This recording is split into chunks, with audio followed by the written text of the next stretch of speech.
নমস্কার বন্ধুরা, আশা করি আপনারা সবাই ভালো আছেন। আবার একটি ভিডিও নিয়ে আপনাদের সঙ্গে উপস্থিত হলাম। আজকের বিষয়বস্তু কুম্ভ রাশির জন্য খুবই গুরুত্বপূর্ণ, কারণ আজকে আলোচনা করব কুম্ভ রাশির মাসিক রাশিফল মে 2024 আপনার কেমন যাবে, 9টা গ্রহের অবস্থান কেমন থাকবে আপনার রাশির সাপেক্ষে, সেই অনুযায়ী আপনার স্বাস্থ্য, শিক্ষা, প্রেম, ভালোবাসা, বিবাহিত জীবন, ভাগ্য, কেরিয়ার, বিজনেস এর সমস্ত কিছু বিষয় নিয়ে আমি বিস্তারিতভাবে আলোচনা করব। এবং শেষে কুম্ভ রাশির কি প্রতিকার রয়েছে, কি করলে আপনি আপনার সময়টাকে আরও ভালো করতে পারবেন, তারও উপায় আমি এই ভিডিওর শেষে আলোচনা করব। তাই বন্ধুরা, যারা কুম্ভ রাশির জাতক বা জাতিকা রয়েছেন, তারা মনোযোগ সহকারে ভিডিওটি প্রথম থেকে শেষ অবধি দেখুন। দেখার পর আপনার যদি ভালো লাগে, পারলে চ্যানেলটিকে সাবস্ক্রাইব করে আমাদের সঙ্গে থাকতে পারেন। সাবস্ক্রাইব করলে পাশে থাকা বেল আইকনটি অবশ্যই প্রেস করে রাখবেন, কারণ এই ধরনের ভিডিও নোটিফিকেশন তাহলে আপনারা সহজে পেয়ে যাবেন। আসি মেন আলোচনায়। তাহলে যখনই মে শুরু হবে, আপনার রাশি সাপেক্ষে গ্রহের অবস্থান কেমন থাকবে? বন্ধুরা, আপনার রাশিতে অবস্থান করে থাকবে স্বয়ং শনি, রাশির অধিপতি গ্রহ। দ্বিতীয় ঘরে থাকছে রাহু, বুধ এবং মঙ্গল। তৃতীয় ঘরে অবস্থান করে থাকবে শুক্রের সঙ্গে রবি। চতুর্থে থাকছে বৃহস্পতি। আপনার রাশির অষ্টম ভাবে অবস্থান করে থাকছে কেতু। বন্ধুরা, গ্রহের অবস্থান অনুযায়ী এই মাসে আপনার স্বাস্থ্য কি বলছে, স্বাস্থ্য কেমন যাবে? বন্ধুরা, স্বাস্থ্য বিচার করা হয় রাশির অধিপতি গ্রহের অবস্থান অনুযায়ী। রাশির মালিক কি না স্বয়ং শনি। শনি আপনার রাশিতেই অবস্থান করে থাকবে পুরো মাস, এবং আপনার রাশির উপরে কোনো পাপ গ্রহের দৃষ্টি পড়ছে না, পাপ প্রভাবিত হচ্ছে না আপনার রাশি। সুতরাং আপনার স্বাস্থ্য নিয়ে এই মাসে তেমন বড় কোনো সমস্যা নেই। শুধুমাত্র পঞ্চমপতি বুধ রাহু যুক্ত হয়ে নিচস্থ অবস্থায় রয়েছে আপনার সেকেন্ড হাউসে, মীন রাশিতে। সেই কারণে আপনার কিছু পেটের সমস্যা, ইনফেকশন জনিত কিছু সমস্যা আসতে পারে। আর আপনার যেহেতু শনির 7.5 দ্বিতীয় চরণ চলছে, তাই জন্মকালীন যদি শনি খুব অশুভ অবস্থায় না থাকে, তাহলে এই 7.5 প্রভাবেও তেমন কোনো সমস্যা আপনার হবে না। এরপরে যে বিষয়ে আসব সেটা হচ্ছে আপনার শিক্ষা। শিক্ষা বিচার করা হয় পঞ্চম ভাব থেকে। পঞ্চমের অধিপতি গ্রহ হচ্ছেন স্বয়ং বুধ। তাহলে বুধ সে সেকেন্ড হাউসে রাহু যুক্ত নিচস্থ রয়েছে। তাহলে বুধের অবস্থান কিন্তু সঠিক নেই এই মাসে, বিশেষ করে 11 মে পর্যন্ত। কারণ 11 মের পর বুধ ট্রানজিস্ট করে সে কিন্তু থার্ড হাউসে গোচর করে যাবে।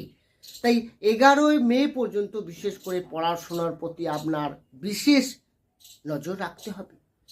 বিশেষ করে 11 মের পর দেখবেন অনলাইনে জিনিসের উপরে আপনার বেশি ইন্টারেস্ট আসবে, সোশ্যাল মিডিয়ায় আপনি বেশি ইনভলভ হয়ে পড়বেন। সেক্ষেত্রে পড়াশোনার ক্ষেত্রে কিছুটা হলেও আপনার বিঘ্নিত হবে। এই মাসে যদি কোনো এক্সাম বা কোনো সরকারি চাকরির জন্য আপনি প্রিপারেশান নিচ্ছেন, কোনো চাকরির জন্য আপনি পরীক্ষা দিতে চলেছেন, তো সেক্ষেত্রে আমি বলবো এই মাসটা কিন্তু আপনার পক্ষে একটু চাপ রয়েছে, একটু সাবধানে।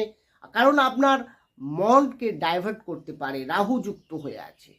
আপনি নিজে কনফিউশনের মধ্যে থাকবেন যে আমি এটা করব না, আমি কোন দিকে গেলে ভালো রেজাল্ট পাবো, কিভাবে পড়াশুনো করলে, এই নিয়ে একটা আপনার মধ্যে শঙ্কা তৈরি হবে।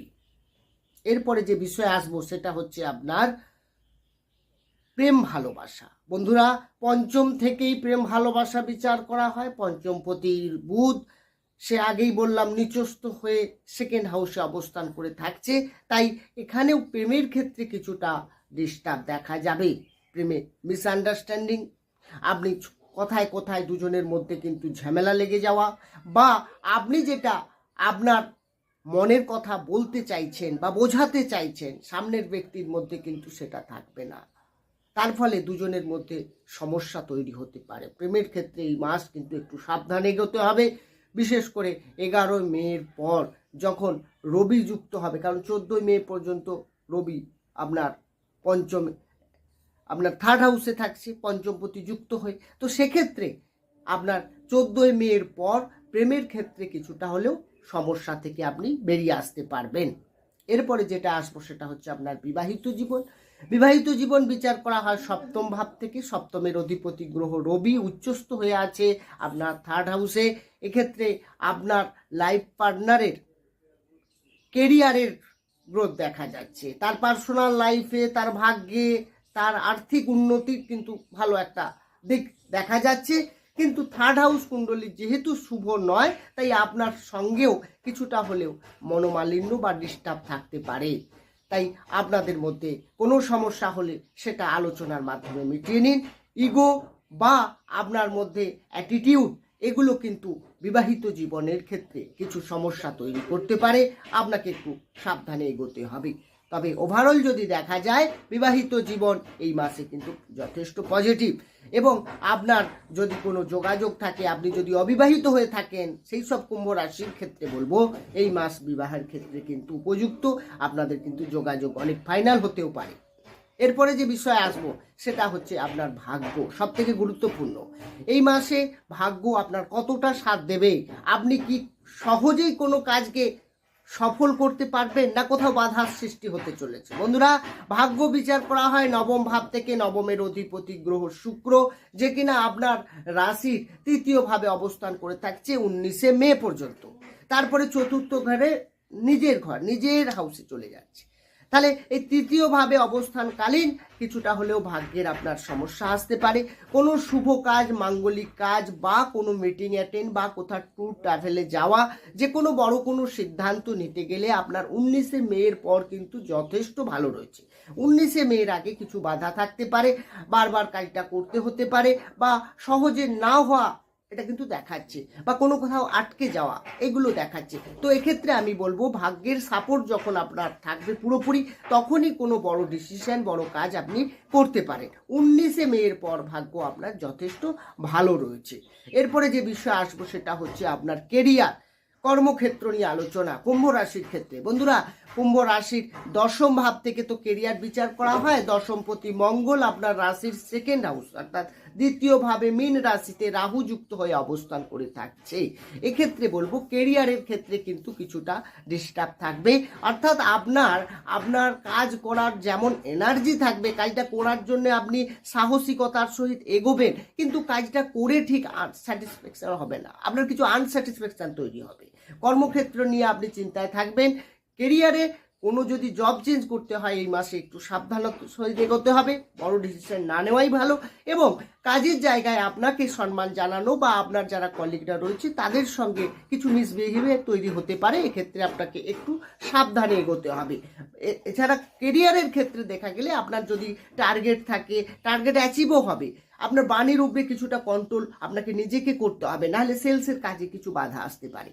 তো বন্ধুরা, ওভারঅল দেখলে কর্মক্ষেত্রে মিক্স রয়েছে, ভালো মন্দ মিশিয়ে এই মাসে চলবে। এরপরে থাকবো বিজনেস নিয়ে, ব্যবসা নিয়ে। ব্যবসা বিচার করা হয় সপ্তম ভাব থেকে। আগে বললাম সপ্তমের অধিপতি গ্রহ রবি উচ্চস্থ হয়ে তৃতীয় ভাবে থাকছে। তারপরে 14 মে সে কিন্তু ফোর্থ হাউস অর্থাৎ চতুর্থ ভাবে গোচর করে যাবে। বন্ধুরা, এই সময় কেরিয়ারের ক্ষেত্রে যেমন উন্নতি দেখাচ্ছে, তেমনি আবার ব্যবসার ক্ষেত্রেও কিন্তু বেশ ডেভেলপ দেখাচ্ছে। বুধ কিন্তু নিচস্থ থাকছে, তো ব্যবসার ক্ষেত্রে একটু সাবধানে এগোতে হবে, তাড়াহুড়ো করা যাবে না। কাস্টমার ডিলিংয়ের ক্ষেত্রে একটু কথাবার্তার মধ্যে শালীনতা আনতে হবে, তা না হলে কিছু সমস্যা আসে। এরপরে আসবো বন্ধুরা প্রতিকার আসার আগে যেটা আমি বলে নেব, যে বন্ধুরা, আপনারা যদি পূর্ণাঙ্গ কোনো আপনার কুণ্ডলী বিচার করতে চান বা আপনি ডিটেলসে কিছু জানতে চান, কারণ এটা ওভারঅল আলোচনা, কারণ কুম্ভ রাশির ব্যক্তিত্ব বহু রয়েছে, একটা এক এক এজে এক এক রকম ফল দেয়। তো সেক্ষেত্রে আপনি যদি আপনার নিয়ে বিস্তারিত জানতে চান, অবশ্যই ডিটেলসে আমার ডেসক্রিপশনে নম্বর রয়েছে, সেখানে গিয়ে আপনারা যোগাযোগ করতে পারেন। প্রতিকারে আপনার ক্ষেত্রে এই মাসে বুধের অবস্থানগতভাবে খুব একটা বেটার নয়, শরীর ঠিকঠাক আছে। তো আপনার বুধের বীজ মন্ত্র রোজ জপ করতে পারেন, ওম ব্রাম ব্রিম ব্রোম সা বুদ্ধায় নমো 108 বার করে।